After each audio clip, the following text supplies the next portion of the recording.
Nagpapatuloy ang kilos protesta laban sa korupsyon ng grupong Iglesia ni Cristo.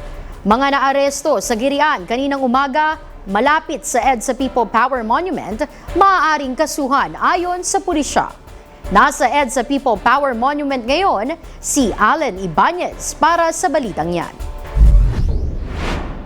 Pumalo na sa 12,000 katao ang dumalo sa nagpapatuloy na aktibidad ng Iglesia ni Cristo sa People Power Monument sa kahabaan ng EDSA ngayong Martes. Higit 2,000 pulis naman ang idineploy ng pambansang pulisya para bantayan ang seguridad at kaayusan ng malaking pagtitipon. Kaninang umaga, nagkaroon ng tensyon sa pagitan ng mga ralista at pulisya kung saan 4 na katao ang inaresto matapos na mambangga at manapak ng pulis. Ayon kay National Capital Region Police Office spokesperson Major Hazel Asilo, sumasailalim na sa medical proceedings ang 2 sa mga naaresto bago sumailalim sa inquest proceedings at maaaring maharap sa kasong resisting arrest at disobedience.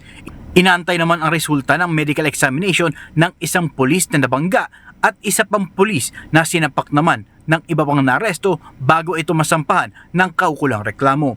Kasunod nito, patuloy na inaantay ng NCRPO ang kautusan kung i-disperse na ng mga otoridad ang mga ralista sa People Power Monument dahil hanggang sa ngayon ay nananatiling walang permit ang mga ito na magsagawa ng aktibidad sa lugar. Sa pinakahuling datos ng PNP, nagpapatuloy pa rin ang aktibidad ng Iglesia ni Cristo sa EDSA Shrine na mayroong humigit kumulang 30 katao. Sa EDSA Southbound Corner Connecticut naman ay mayroong 600 katao, habang natapos naman na ang aktibidad nito sa Liwasang Bonifacio.